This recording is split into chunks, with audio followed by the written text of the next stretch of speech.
Good morning, true crime friends. Listen, yesterday, the final saga in the Lori Vallow Daybell case was written. Miss Lori got sentenced. Child, we're about to get into it. But first, hit the like button so I can keep bringing you this lovely morning coffee and gossip content because there is a lot to talk about. Here we go. So, yesterday in the year of our Lord, what was it? July 31st, 2023, Murder Barbie got LWOP'd. That is, she got sentenced to life without the possibility of parole. And the judge was like, listen, Lori girl, now, let me just say from the start, I am not going to be quoting people exactly.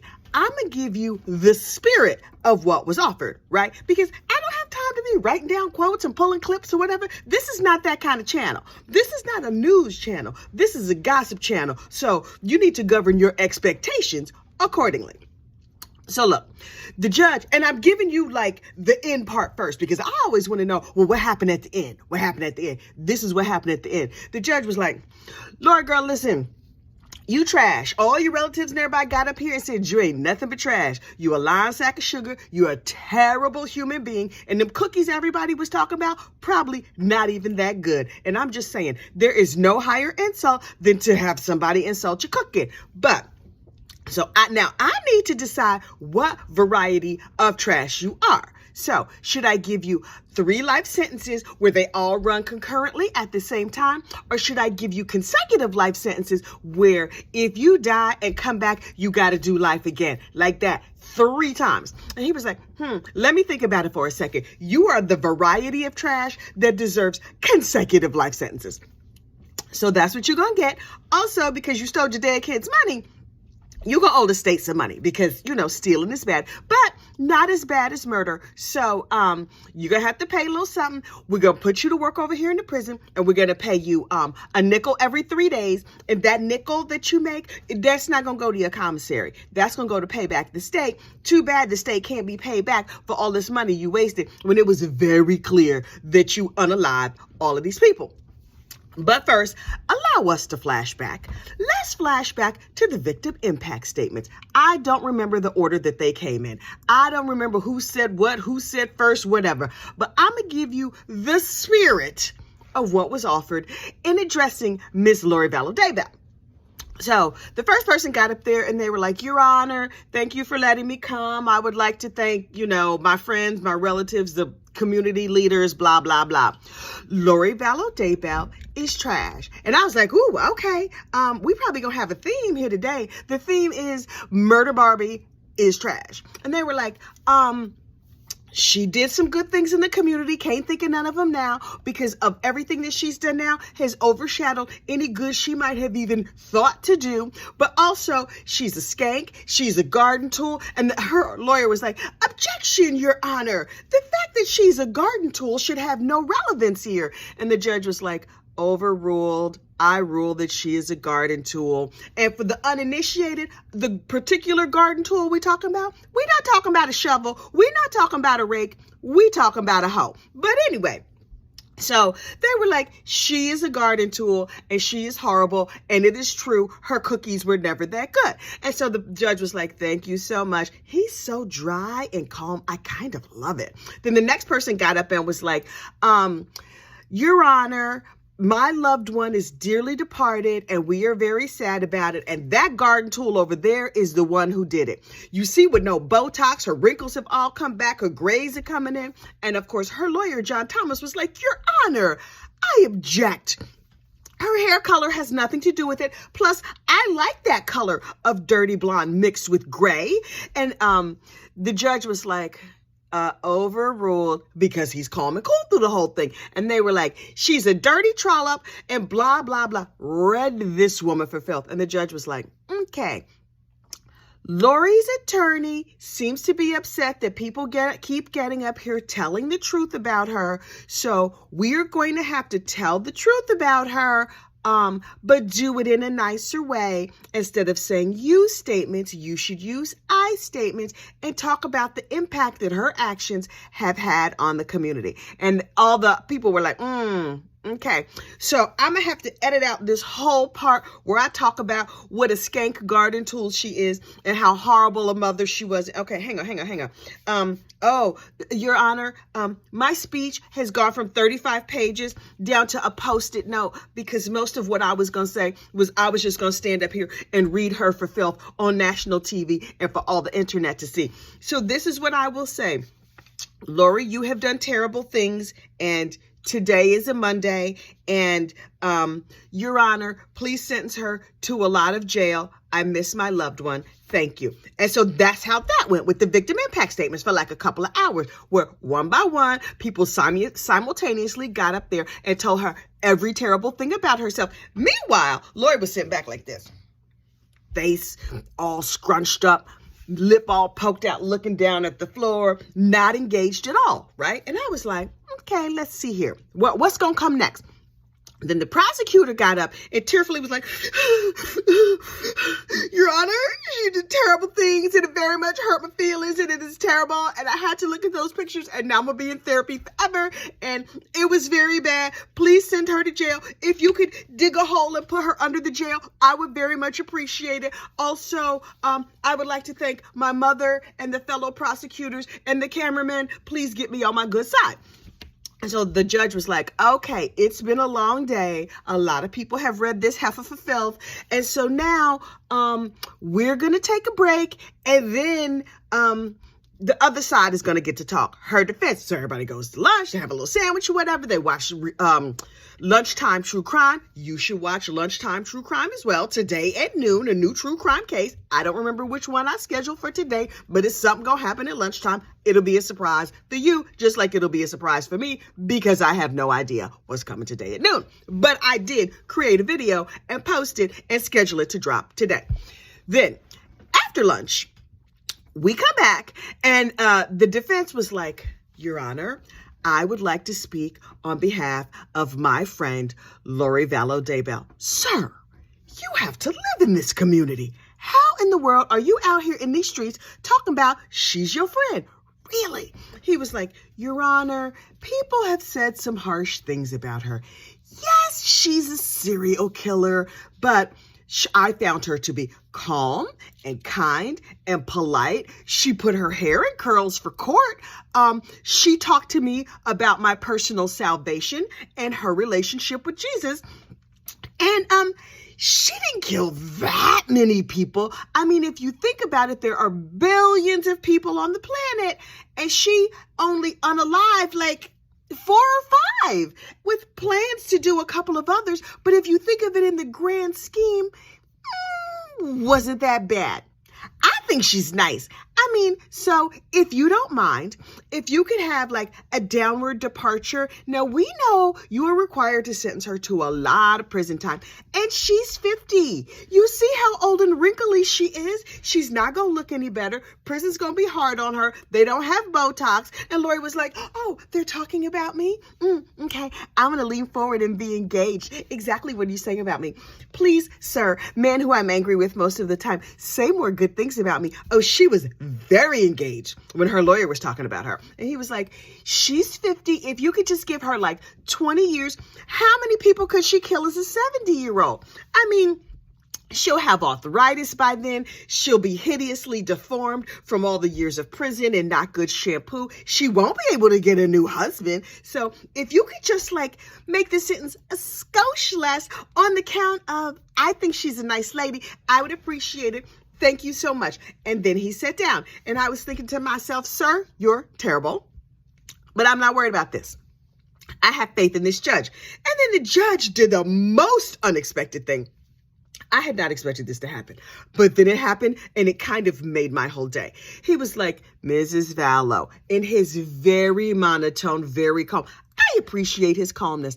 I do not live in a world where there's like internal calm happening in my mind. I don't know nothing about that life. I know you're shocked to hear it, but I don't know nothing about that life. So it's amazing to watch other people pull it off.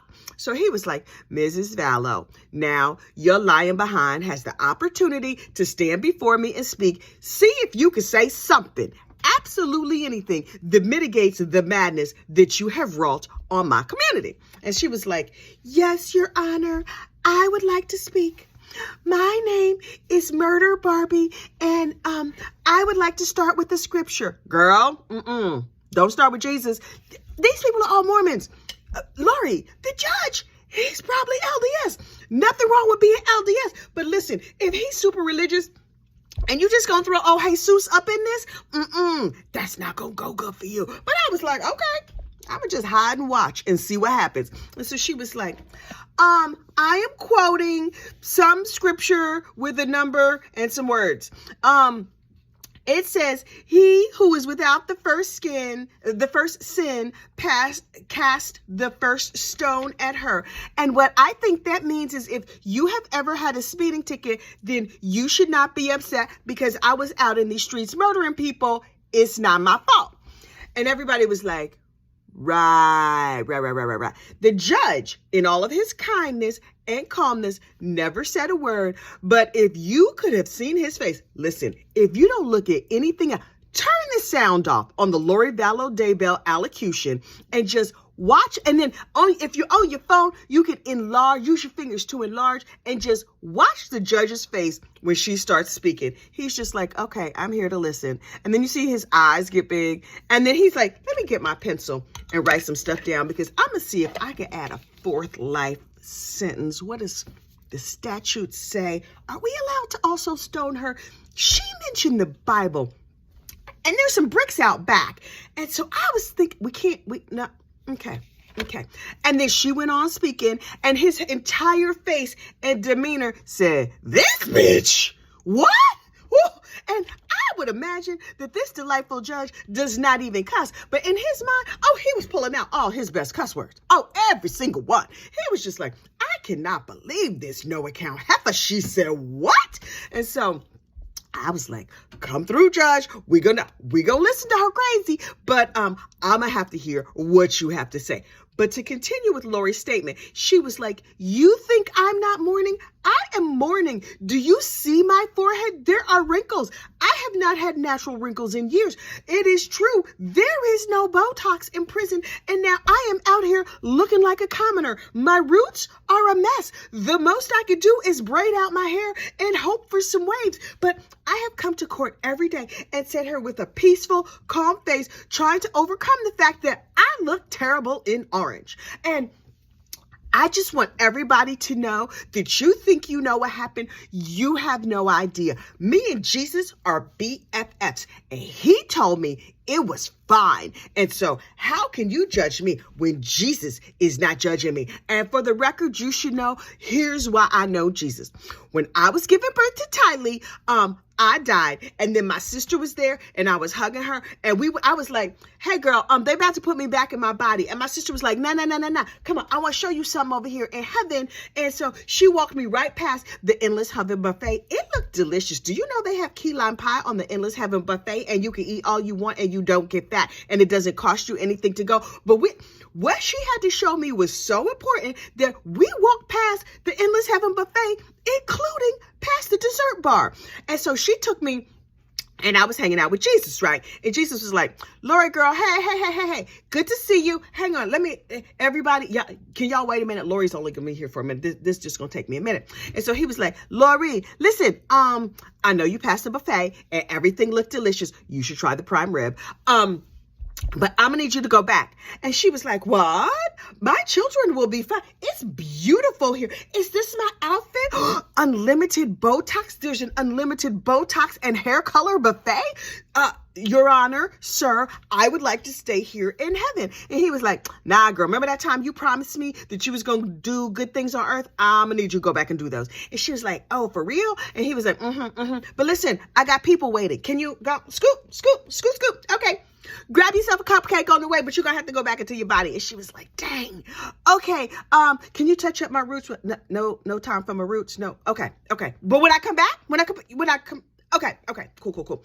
But can I call you G? And he was like, yeah. Hit me up anytime, and me and you can communicate, because now that we've met officially, I gotta talk to Peter though. St. Peter is having an issue over here, so going back. And so she was like, oh, okay, bet. Okay, great. So she grabbed a cupcake and she went back to her body. And so the doctors were like, oh, we saved her. And so she wakes up and she's back in her body and she was just like, ugh, here we are. I got a new baby. This baby gonna keep me up at night, but I did have a cupcake, and I do have a personal connection with, my boy Jesus. And so now I could talk to him anytime I want. And then I was there in life, and nobody knows the way Tylee suffered because, I was there with her every single moment with my Munchausen syndrome by proxy, causing her all kinds of pain and aggravation, and then heaping the pity up on myself like, yes, she's in pain, and yes, I'm probably messing up her entire life, but look what it's doing to me. And so, Tylee spent her whole life in pain, and she was ready to get out of here. She told me all about it. As a matter of fact, since she passed through the veil, Your Honor, you will notice I'm skipping entirely over the part where I unalived her because that is unpleasant and I don't enjoy unpleasantness.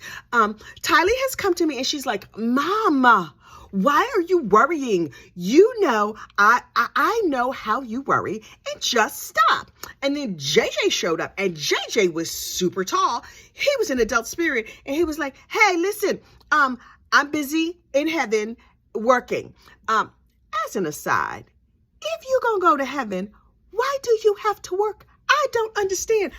Listen, I got a job here on earth. It's fine. I enjoy my job. I enjoy my coworkers. But you know what happens? Retirement. In a few years, I could retire. I could sit on the beach. I could put my feet up. I could get fat if I want to. Unlikely, although there's a pretty good chance because I do enjoy food quite a bit. But I could just have my toes in the sand and watch the sunset all day. But I gotta die and go to heaven to work? What?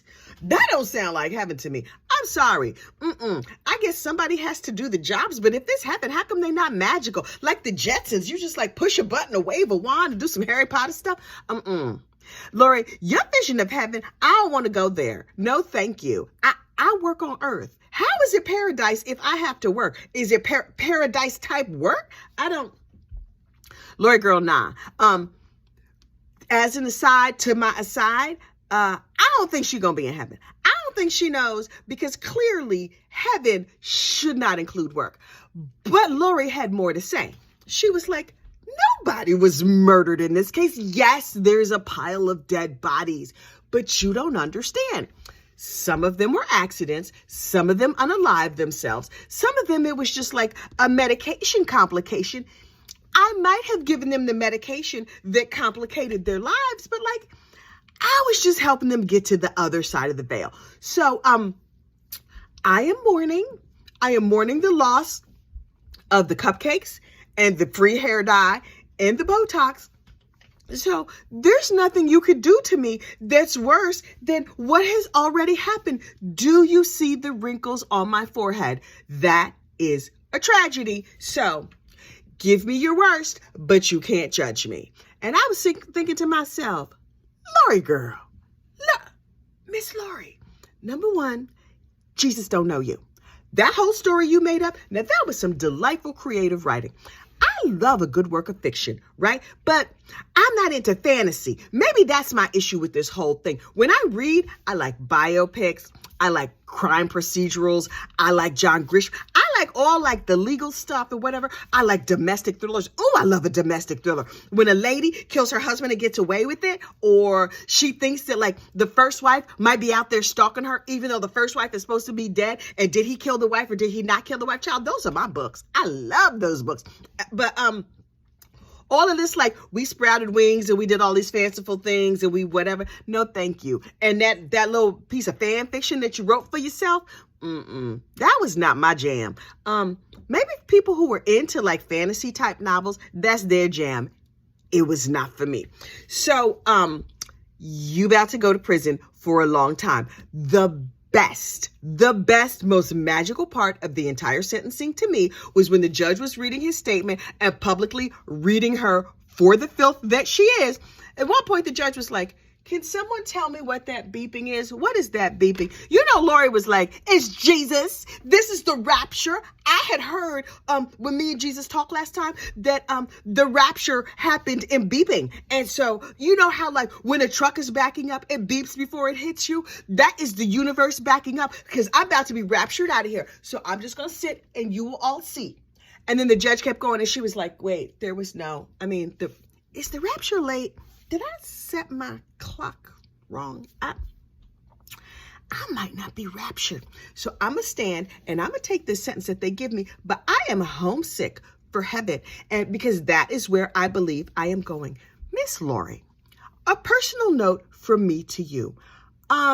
If your version of heaven includes prison, life without the possibility of parole, where you are right, ma'am, you have won the grand prize of going to heaven. And by heaven, I mean the prison that's over there in Nevada, Nebraska. I don't know. What are them states I can never remember the name. Oh, potatoes in Idaho. Idaho prison. But only after you get tried for conspiracy, where you will absolutely be convicted in Arizona. So you get your choice of which prison you go to and call it heaven. You call it anything you want. You could call it the buffet. You could call it the beauty shop. You could call it my living room. You know what it's still going to be? Prison with bad outfits and no Botox and crazy mean women who are mad at you for killing your kid's child. It's not going to be good. Now, will she unalive herself? We'll see. I suspect that she may be like, me and Jesus need to just get together again. And if she does unalive herself, the surprise she's going to get. She's like, why is it hot in here? Last time I was here, there was nothing. Are those flames? Lucifer, is that you? Oh, I may have made a mistake. So look, Lori trotted her little self off to prison. Everybody else was like, good, she got what she deserved. Chad, boo-boo, you next. You facing the death penalty. And Lori had the nerve to be like, I'm homesick for heaven. Girl, you're not going to heaven. Now, you might be homesick to no longer be on this planet, on this plane. I can understand that.